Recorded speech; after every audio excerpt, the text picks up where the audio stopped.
បន្ទាប់ពីទទួលបានជោគជ័យលើការដាំដុះនិងកំពុងប្រមូលផលឈើលើទំហំដីជាង 10,000 ហិកតាក្នុងភូមិសាស្ត្រស្រុកសម្បូរខេត្តក្រចេះហើយនោះក្រុមហ៊ុន Holy Plantation បន្តពង្រីកការដាំដុះដើមប្រេងខ្យល់ទៅកាន់ភូមិសាស្ត្រស្រុកសៀមបូខេត្តស្ទឹងត្រែងដើម្បីបំពេញតម្រូវការច្រវាក់ផលិតកម្មកែច្នៃឈើដែលកំពុងមានតម្រូវការខ្ពស់ពិធីបើកមុខនៃការដាំប្រេងខ្យល់ក្នុងភូមិសាស្ត្រស្រុកសៀមបូខេត្តស្ទឹងត្រែងជាប់នឹងស្រុកសម្បូរខេត្តក្រចេះបានចាប់ផ្ដើមឡើងនៅព្រឹកថ្ងៃច័ន្ទទី 1 ខែមិថុនាឆ្នាំ 2026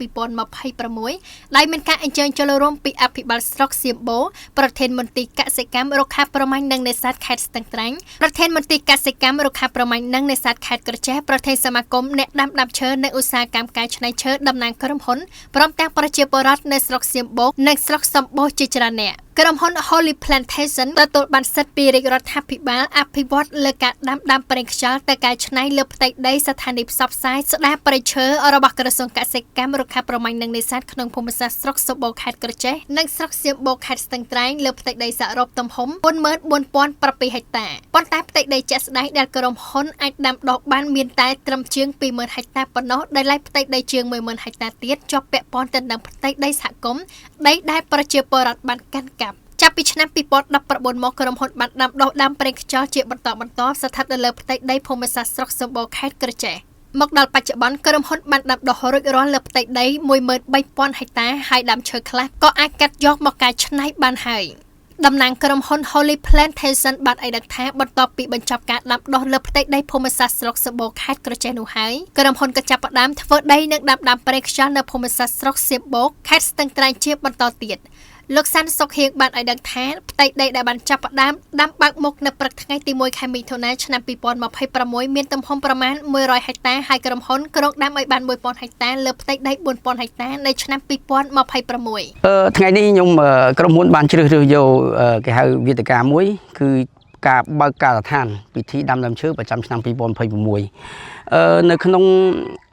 ដីនៅក្នុងស្ថានីយ៍ផ្សព្វផ្សាយឈើនិងស្ដារព្រៃឈើបឹងចាស់នេះមានទំហំរហូតដល់ 34,000 ហិកតាហើយផ្ទៃដីក្នុងខេត្តក្រចេះភូមិសាស្ត្រក្នុងខេត្តក្រចេះមាន 29,000 ហិកតាជាងហើយដីដែលមានសវត្ថិភាពមានតែ 14,000 ហិកតាជាងទេតែយើងដាំបានរហូតដល់ 13,000 ហិកតាជាងដោយហើយចំពោះដីដែលនៅស្ទឹងត្រែងគឺជាឆ្នាំទី 1អញ្ចឹងមានន័យថាក្រចេះខ្ញុំក៏រៀបចំប្រធានដូចគ្នាកាលពីចាប់ដើមអញ្ចឹងពេលដែលយើងដាំនៅក្នុងដីទីតាំងខេត្តស្ទឹងត្រែងភូមិសាស្ត្រខេត្តស្ទឹងត្រែងស្រុកសៀមបូកក៏យើងរៀបចំពិធីបើកសម្ពោធពិធីដាំឈើដោយបានមានការអញ្ជើញប្រធានមន្ទីរឬមួយក៏លោកអភិបាលនៃគណៈអភិបាលស្រុកឬមួយក៏ប្រជាពលរដ្ឋដែលនៅជុំវិញស្ថាននេះចូលរួមក្នុងពិធីដាំឈើទាំងអស់គ្នានៅក្នុង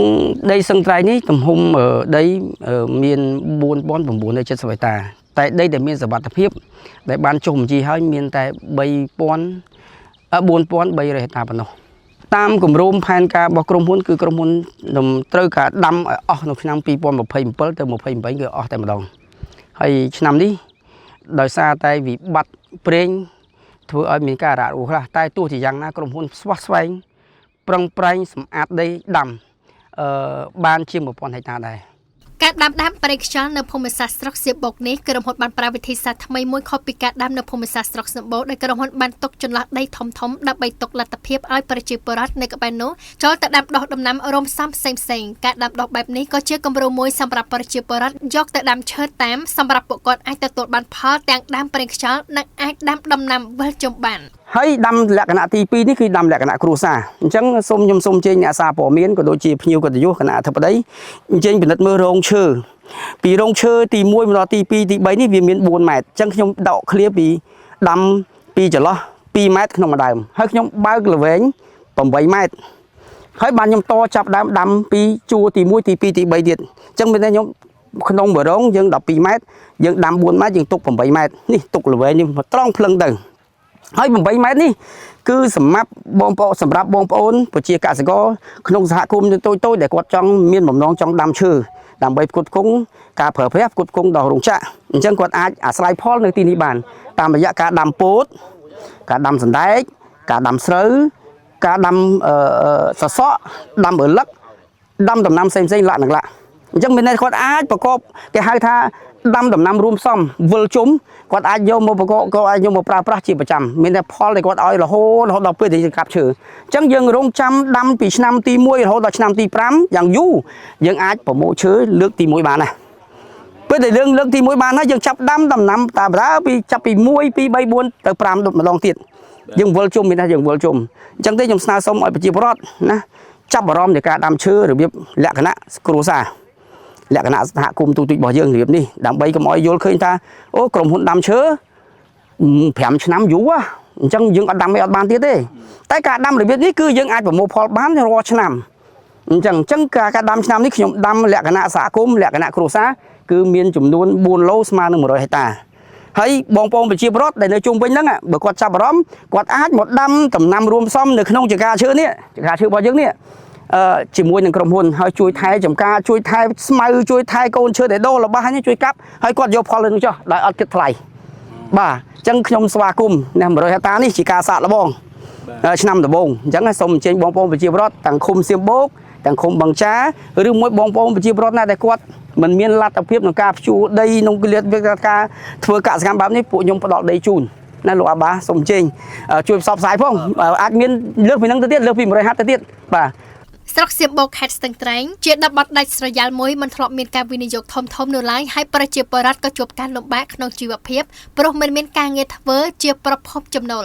ការវិនិយោគក្រៅពីការជួយទ្រទ្រង់សេដ្ឋកិច្ចជាតិតាមរយៈការបង់ពន្ធនានាហើយនោះវាក៏ជាការដ្ឋានការងារសម្រាប់ប្រជាពលរដ្ឋទទួលបានចំណូលសម្រាប់ទ្រទ្រង់ដល់ជីវភាពលោកសួងហ៊ីអភិបាលស្រុកសៀមបូកបានបង្ហាញក្តីរីករាយចំពោះការវិនិយោគរបស់ក្រុមហ៊ុន Holy Plantation នៅភូមិសាស្ត្រស្រុកសៀមបូក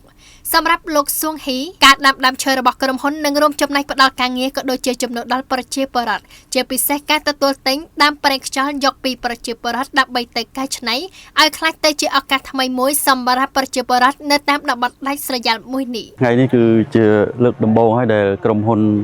មកដាំដើមអាកាសយ៉ានៅលើទឹកដីស្រុកសៀមបូករបស់ខ្ញុំដែលពីមុនមកយើងអត់ទាន់មានទេបាទថ្ងៃនេះយើងឃើញមានសកម្មភាពដាំដើមអាកាសយ៉ាហើយខ្ញុំគិតថា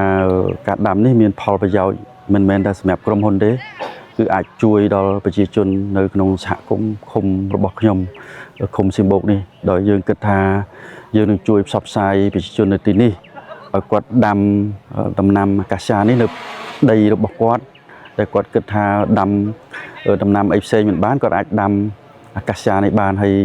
ខ្ញុំជឿជាក់ថាក្រុមហ៊ុនអាចនឹងយកផលពីដំណាំអាកាសយ៉ាពីបងប្អូនប្រជាពលរដ្ឋរបស់យើងមកដូចជាការទិញពីប្រជាពលរដ្ឋរបស់យើងហើយក្នុងនាមជាអាជ្ញាធរស្រុកខ្ញុំពិតជាសប្បាយរីករាយណាស់ដែលបានមានឃើញការអភិវឌ្ឍនៅក្នុងមូលដ្ឋានស្រុកឃុំរបស់ខ្ញុំបាទហើយខ្ញុំសូមគាំទ្រនៅការអភិវឌ្ឍបែបនេះហើយយើងសង្ឃឹមថាមិនតែនៅថងនេះទេហើយបច្ចុប្បន្នក្រុមហ៊ុនថានឹងធ្វើក្នុងរង្វង់ជាប្រមាណ100ហិកតាសាកល្បងហើយនឹងមានដំណើរការវិវត្តបន្ថែមទៀតនៅពេលដែលការដាំនេះវារីកចម្រើនទៅទៀតហើយចំណុចនេះខ្ញុំគិតថាជាចំណុចដ៏សំខាន់មួយដែរសម្រាប់ប្រជាជនខ្ញុំនៅទីនេះហើយខ្ញុំក្នុងនាមអាជ្ញាធរស្រុកឃុំភូមិនេះនឹងផ្សព្វផ្សាយបងប្អូនប្រជាពលរដ្ឋរបស់យើងឲ្យចូលរួមដាំហើយអំបញ្ញមិញខាងក្រុមហ៊ុនដែលបានធ្វើបទបង្ហាញអំពីផលប្រយោជន៍របស់កសិករយើងមួយចំនួនដែលការដាំរបស់ក្រុមហ៊ុនក៏ទុកចន្លោះសម្រាប់ឲ្យប្រជាជនគាត់ដាំពោតដាំស្រូវដាំបន្លែដាំលឹកដាំអីផ្សេងទៀតបានហើយជួយថែទាំដំណាំរបស់ក្រុមហ៊ុនដែរនេះជាចំណុចដែលសំខាន់ហើយខ្ញុំគិតថាប្រជាពលរដ្ឋប្រកាសជាចូលរួមហើយបាទសូមអរគុណបាទការដាំឈើជាការវិនិយោគដ៏ពេញនិយមមួយនៅតាមបណ្ដាប្រទេសនានានៅលើពិភពលោកនាពេលបច្ចុប្បន្ននេះការដាំឈើគឺជាការវិនិយោគមួយដែលមិនត្រឹមតែទទួលបានគុណតម្លៃខ្ពស់ផ្នែកសេដ្ឋកិច្ចប៉ុណ្ណោះនោះទេប៉ុន្តែក៏ជួយទៅដល់ផ្នែកបរិស្ថានបន្ថែមទៀតផងដែរលោកទុំនីរ៉ូប្រធានមន្ត្រីកសិកម្មរុក្ខាប្រមាញ់និងនេសាទខេត្តស្ទឹងត្រែងបានឲ្យដឹងថាក្រៅពីជួយដល់ផ្នែកសេដ្ឋកិច្ចនិងសង្គមហើយនោះការវិនិយោគដាំឈើនេះក៏ជួយទៅដល់បរិស្ថានដែលអាចជួយបរិស្ថានធម្មជាតិឲ្យកាន់តែប្រសើរឡើងសម្រាប់ការដាំដើមអាកាសយ៉ាឬប្រេងខ្យល់ដែលខាងក្រុមហ៊ុនកំពុងតែធ្វើនេះវាជាចំណែកបានផលប្រយោជន៍ជាច្រើនទី1ទៅដល់សេដ្ឋកិច្ចសង្គមបាទទៅដល់ប្រជាពលរដ្ឋមូលដ្ឋានផងដែរទី2ដែលផលប្រយោជន៍ខ្លាំងគឺទៅដល់បរិស្ថានធម្មជាតិដែលអាចនឹងជួយស្ដារឡើងវិញនៅបរិស្ថានធម្មជាតិឲ្យបានកាន់តែប្រសើរឡើងជារួមគឺជារុក្ខជាតិបៃតងបាទទោះបីជា ឈើធម្មជាតិរបស់យើងក៏មួយបន្តដែលទាញយកនៅអូស្មန်ធម្មជាតិណាអុកស៊ីហ្សែនដូចគ្នាអានេះទុំបីដែលឈើដាំក៏វាដូចតែគ្នាដែរជាគម្របបៃតងដូចគ្នាបាទដែលអាចរំពឹងថានឹងទាញបាននៅអូស្មန်ធម្មជាតិជួយទៅដល់បរិយាកាសធ្វើឲ្យធម្មជាតិវាប្រសើរឡើងសូមបញ្ជាក់ថាការវិនិយោគរបស់ក្រុមហ៊ុន Holy Plantation នៅភូមិសាស្ត្រស្រុកសបោខេត្តក្រចេះនិងស្រុកសៀមបូកខេត្តស្ទឹងត្រែងនេះក្រៅតែពីការដាំប្រេងខ្យល់ហើយនោះក្រុមហ៊ុនក៏នៅបានចូលរួមចំណែកអភិវឌ្ឍសហគមន៍តាមរយៈការសាងសង់ផ្លូវនិងស្ពានសម្រួលដល់ការធ្វើដំណើររបស់ប្រជាពលរដ្ឋរបាយការណ៍ក្រុមហ៊ុនបានឲ្យដឹងទៀតថាក្រុមហ៊ុនបានជួយជួសជុលផ្លូវមេបានប្រវែង99គីឡូម៉ែត្រចាប់ពីអនុតំបន់1ដល់អនុតំបន់ទី12និងក្រវ៉ាត់ក្រុមហ៊ុនជួសជុលផ្លូវក្រៅពីក្រុមហ៊ុនបានប្រវែង62គីឡូម៉ែត្រពីក្រុមហ៊ុនទៅបាច់អន្លូងនៅផ្លូវភូមិប្រវែង7គីឡូម៉ែត្រជួសជុលស្ពានចំនួន25ស្ពានកាយប្រឡាយ25គីឡូម៉ែត្រធ្វើស្ពានថ្មីចំនួន10ស្ពានបន្ថែមលើពីនោះក្រុមហ៊ុនក៏បានកសាងផ្លូវមួយខ្សែចាប់ពីភូមិសាស្ត្រឃុំកំពង់ចាមស្រុកសបោខេត្តក្រចេះទៅដល់ឃុំអូឡង់ស្រុកសៀមបូកខេត្តស្ទឹងត្រែងមានចម្ងាយ32គីឡូម៉ែត្រនិងជួយធ្វើស្ពានបាឡេចំនួន3កន្លែង